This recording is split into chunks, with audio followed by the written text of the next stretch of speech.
بسم الله والصلاة والسلام على رسول الله. اللهم صل وسلم وبارك على سيدنا محمد وعلى آله وصحبه وسلم تسليما كثيرا. النهاردة هنعمل حاجة جميلة هتعجبكم خالص ومتأكدة ان ناس كتيرة مستنياها او عايزاها. الويكا الناشفة الصعيدي، البامية الكبيرة دي بناخدها ونعملها ويكا. الناس الصعايدة وخاصة الناس بتاعت زمان، يمكن دلوقتي مش ناس كتيرة بتخزنها، او اللي تيجي معاه شوية بامية يبقوا كبار كده يجي راميينهم او ما يستخدمهمش. شوفوا الفيديو هتستفادوا منه جدا، لان ناس زمان دي كانت يعني بتستخدم الفطرة، يعني كانت عايشة على الفطرة، وبعدين بيتها كان مليان خير ومليان بركة ومليان راحة بال. ليه؟ لان ما بتأفورش في اي حاجة كده، بتتعمل بالموارد الطبيعية وبخير ربنا سبحانه وتعالى. زي ما انتم شايفين كده، بعد ما صلينا على رسول الله، اللهم صل وسلم وبارك على سيدنا محمد وعلى اله وصحبه وسلم تسليما كثيرا. الباميه سعرها معقول في السوق وحلوه وجميله، وفي نفس الوقت لو شفتوا الفيديو هتستفادوا. ممكن تقعد عندكم الباميه طول السنه. اول ما بتطلع الباميه بتبقى ب80 وب100 جنيه الكيلو. انت بتجيبي شويه باميه زي ما انتم شايفين كده، بيطلع فيها الكبير وفيها الصغير وفيها الوسط. بنبدا نحوش كل حاجه لوحديها، بس لازم قبل ما تطبخيها او قبل ما تجمعيها لازم تتغسل. هي لازم تتغسل كده الاول عشان ما تسبيش منك. بعد ما بتغسليها بتحطها في المصفى وتحطي عليها حته قماشه نظيفه علشان ما تبقاش فيها ميه، يعني كده الميه بتاعتها تنشف من الغسيل ده. بتحط عليها فوطه او حته قماشه نظيفه وبتبداي تجمعيها. بتحشي الكبيره لوحديها والصغيره لوحديها والوسط زي ما انت شايفه اهي، الوسط وادي الصغيره. وتبداي ده بمفرز اللي هو الصغير والوسط اللي انت بتطبخيه وتعمليه طاجن. طب والناشفه ترميها؟ لا، نصلي على رسول الله صلى الله عليه وسلم ونشوف الناس البسيطه، الناس الجميله، الناس بتاع الزمان كانت بتعملها ازاي. امي وامك وستي وستك كانوا بيخزنوها بالشكل ده. كانوا بياخدوا الكبيره مجمعه زي ما جمعوا الصغيرين وفرزوا كل حاجه لوحدها، بيمسكوا الكبيره ويجي انا بحطها في شكاره زي ما انا قلت لكم، اللي ما عندوش سطح او اللي ما عندوش منور، فشكاره بس تكون عيونها ضيقه، وبحطهم فيها بينشفوا بالشكل اللي انت شايفيه. بعد ما بينشفوا بالشكل ده بياخدوا الشمس كده ويتجدحوا في الشمس، بياخدوا الشمس خالص. بتاخديها بالشكل دوت. حتى لو مثلا كبيره معاكي ولا كده، انت هتشوفي احنا هنعملها ازاي. بعد ما نشفوا معاكي كده، اي حد بيجيب باميه بيبقى فيها حبتين تلاتة شويه كبار، ما ترموهمش خساره. خدوهم وحطوهم زي ما انتوا شفتوا كده في اي شكاره، وحطوهم على الحبل زي ما انتوا شفتوني. واللي ما بيستخدم، يعني اللي ما بيرضاش يسمع الفيديو ويدخل كده يكتب كومنت ويطلع، هي حاجه مش مزعلانه على قد ما انا بستغرب على الناس اللي يعني حاجات في فعلا فيديوهات جميله بسيطه سهله الناس كانت بتستخدمها. يعني انت يبقى عندك الخير ده وببلاش. البيوت بتاع الزمان دي كانت مليانه الملوخيه الناشفه والباميه الناشفه والجبنه القديمه والمش والبيض على السطح من الطيور والعسل الاسود والعسل الابيض والفطير المشلتت. كله ده كان خير، يعني تعتبر ببلاش، لان مشغلين دماغهم بالفطره، ما عندهمش افوره في اي حاجه.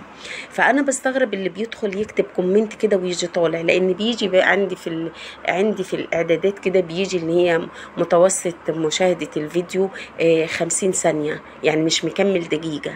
فانا بستغرب والله، يعني حاجه زي كده انت بيقعد معاكي كام حبايه كبار كده، اعمليهم، اسمع الفيديو وانت هتستفادي بيه. بعد ما انت عملتيهم بالشكل ده جمعت الباميه، خدت اللي طبختيه او عملتيه طاجن، خدتيهم نشرتيهم وبعدين دجيتيهم زي ما انت شايفه كده. ممكن تدوسي عليهم بالخلاط او بالكبه لو عايزه، بس انا طبعا بستخدم ايد واحده زي ما انتم شايفين، وايدي التانيه بصور بيها. وبعدين بتحلليهم او تكرموهم زي الملوخيه بالظبط. وصلت لغايه النقطه دي، صلى على رسول الله صلى الله عليه وسلم. بعد ما انت بتكرميها بالشكل ده وبتنزلي بتحوشي الورقه دي او القشره دي، خلاص كده. ادي هي دي الباميه الويكا بتاعت زمان، الباميه الناشفه. لان انت عندك حبه خضر، طب انت مش عايزه تعمليها دلوقتي، لو قاعده في التلاجة ممكن يبوظوا منك. لو انت عملتيهم ممكن التلاجة مليانه، مش انت عايزه. هما كانوا بيشيلوا الباميه الناشفه بالشكل ده بالطريقه دي او بطريقه الابره والخيط. هتضحكي وتقولي ابره وخيط؟ في باميه تتعمل بابره وخيط؟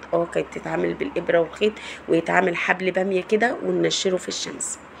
ادي الباميه دي بعد ما انت شفتيها كده، وبيحطوها في حاجه فخار او حاجه بالطين زي الزراويه كده او زي الجدره او زي الزير، او حاجه صفيح لكن بلاستيك لا. كل شويه يعملوهم يخزنوهم بالشكل ده لغايه ما يفضى عندهم كميه بيعملوها في الشتاء، بتبقى جميله جدا. بعدين تيجي بعد كده دي انت عملناها، فرزنا الباميه ونشفناها وحللناها وكرمناها وخزناها، حاجه بسيطه جدا وسهله. طب انت تعمليها ازاي، تستخدميها ازاي؟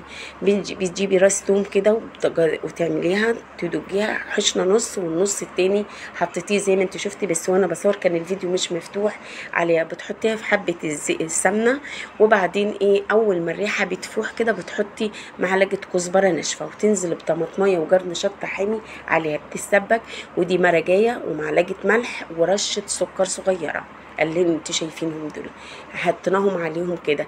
يبقى ايه حبه التوم، عملتي حبه التوم اول ما اصفرت كده في السمنه وريحتها فيحت، بتحطي معلقه الكزبره وتنزلي عليها بالطماطمايه وجرن فلفل حامي، وبعدين بتحطي معلقه ملح ومعلقه سكر ومرقايه. تمام كده. بعد ما اتسبكت بالشكل اللي انتوا شايفينه بتيجوا نازلين عليهم بالشوربه كويس. واللي عندها لحمه بيضه الله، لو عندك حتتين ليا كده وتحطهم، انا كان عندي حتتين ليا برضو حطهم فيهم، هحطهم في الويكه دي. الريحه جميله روعه، يعني انا عايزه فعلا اللي يشوف الفيديو يستغل الحاجات اللي ببلاش دي، يستغل الخير والبركه بتاعت الناس وراحه البال بتاعت الناس بتاعت زمان. يعني فيديوهات بتاعت زمان دي بصراحه انا بستغرب على اللي مش بيسمع، بغض النظر عن نسبه المشاهدات والكلام ده، اللي جسم له ربنا بحاجه هيشوفها، بس ان حاجه تبقى ببلاش وفي متناول ايدك وتبقى موجوده عندك وفي نفس الوقت صحيه جدا جدا جدا. يعني الريحه بس انا عايزاكم تجربوها وتشوفوا الريحه والطعم بتاعها، وما فيهاش اي مواد حافظه ولا اي حاجه من بره زي ما انتم شايفين قدام عينكم. نشفناهم مع بعض وطبخناهم وعملناهم، نزلت بيها اللي هي الباميه اللي عاملينها زي الملوخيه، خلاص كده بالشكل اللي انتوا شايفينه ده.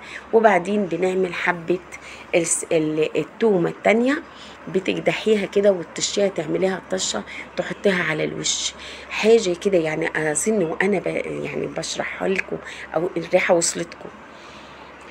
بعد ما انت بتعملي التومه بالشكل دوت وتحطيها على الوش كده، يبقى ايه دي الويكه الناشفه زيها بالظبط خضره. لو انت مش عايزه تعملي الناشفه دي، بس لو مش عايزه تعمليها اعمليهم خساره بدل ما يبوظوا منك، او مش عارفه تخزنيهم كده نشفيهم، لان الناشف في الويكه احسن من الخضره.